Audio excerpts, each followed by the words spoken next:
Hi there, this is Lukasz for the Tech Travel Geeks, and today we're going through the detailed camera review of the Xiaomi Poco F2 Pro. We'll discuss all the lenses and different modes, both for photos and video, so expect a lot of photo and video samples. We're also working on a full long-term review of this device, so if you'd like to be notified about it, make sure to subscribe to the Tech Travel Geeks and click the bell button to get notified. The Poco F2 Pro has quite a robust quad camera setup, consisting of a 64-megapixel f1.9 main sensor, 13-megapixel ultra-wide lens, 5-megapixel telemacro lens, and a 2-megapixel depth sensor for portrait shots. And overall, it does a good job to deliver nice photos, but not in all situations. Let's go through some examples. I really liked many of the photos taken with the main lens. By default, it does what's called pixel binning, so it combines each 4 pixels into one that's an average of the 4, which is actually better since each pixel is bigger and can collect more light. Because of that, most of the images are 16 megapixel, which is plenty for any camera. If you need 64 megapixel photos, you can enable that mode, but unless you need to shoot a photo for a billboard, I wouldn't recommend it. To take 64 megapixel photos, you need to use the Pro mode, which also allows you to control all the parameters like shutter speed, ISO, or the focus manually. You can also shoot RAW photos in this mode. I wish there was an option to have RAW output in all situations, not just in Pro. I especially like portrait and aperture photos, which came out quite nicely in most cases, probably thanks to the additional depth sensor. Look at this photo. You can see how the hair is nicely kept in focus, while the background is accurately blurred. However, I did have a few situations where the focus wasn't right, especially for some objects. I was especially hoping for this photo to come out nicely, but instead of focusing on the flower, the camera focused on the hand. It's still a lovely photo though. In some other cases, the colors were unfortunately a bit oversaturated, like this strawberry, or some of the flower photos I took. Even more so, this was visible with the grass in some of the photos. It might actually be related to the Auto HDR mode, which I normally have on, so you might want to be careful with that. I really like the wide angle lens. It complemented the main lens quite nicely. I managed to take some really nice photos with it, so no complaints. I really like taking nature photos with it, and it's also great for some architecture photos. The camera app also shows the option of 2x zoom, but unfortunately they're just using the main lens and zoom in digitally, like you could do in any editing software by just cropping the image. Because of that, the photos came out a bit pixelated. It's a bit of a shame, as having a good optical zoom lens is always great. The 5-megapixel telemacro lens is instead used for macro shots.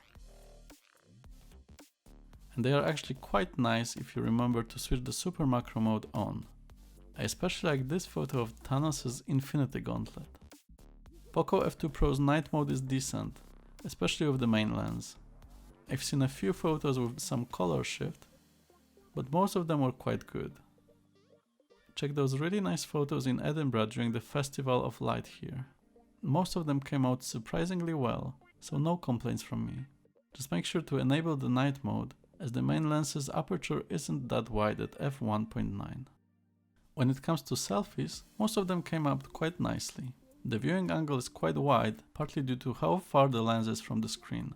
The dynamic range is quite decent, so I was quite happy overall.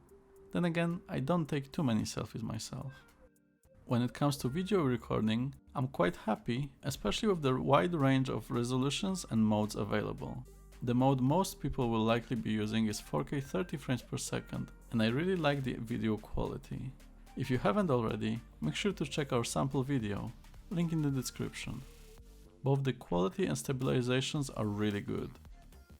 One thing to remember is to avoid really fast panning movements, but that's the same for all cameras, as the rolling shutter affects mobile cameras quite a lot.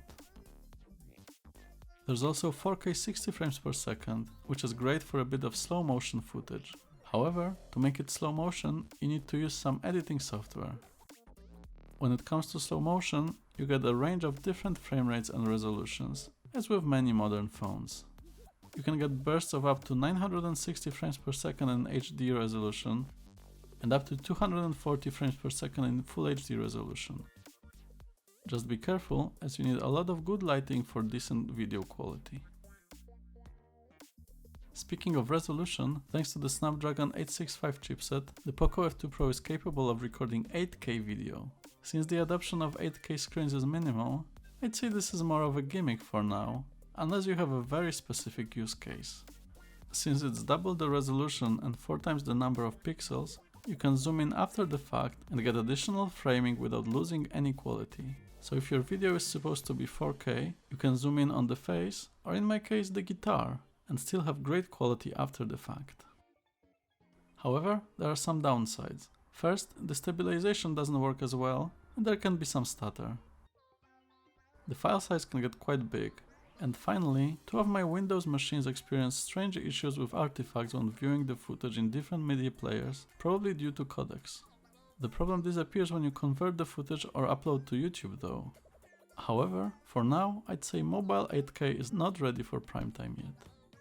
The video from the wide-angle lens has been really good as well, especially for nature shots. Check out the next clip recorded in 4K using the wide-angle lens and with audio straight from the phone. This is a wide-angle lens video on the Poco F2 Pro here in beautiful Scotland. We have such a lovely day here. Unusual for Scotland.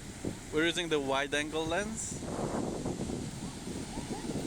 and the sound is coming from the phone itself. So we'll have to see what it sounds like afterwards. The selfie video camera is alright. Unfortunately there's no wide mode and there is no 4K, but the normal 1080p is good, as you can see from this short video from Dunfermline in Scotland. The dynamic range is also quite good. Overall, I'm very happy with video capabilities of the Poco F2 Pro and quite impressed by close-up videos. Just look at this cute bumblebee footage. All in all, I'm really happy with the cameras of the Poco F2 Pro. They're quite flexible thanks to a good main sensor and a capable wide-angle lens. I especially like the aperture shots, but I might be just overusing them a bit. It's too bad that there's no real telephoto lens, but it's understandable at this price point. The video capabilities are really good, especially the image stabilization and the wide range of modes, so I'm really happy about it. Granted, it's not the best camera set you can find on a phone right now, but if you're looking for a very reasonably priced phone with excellent performance and a good set of cameras, I would recommend this as a potential option, especially if you find a good deal for it. Thanks for watching this Tech Travel Geeks camera review. If you haven't already, please make sure to subscribe to our channel to see more videos from us, including a follow-up to this video. Thanks for watching!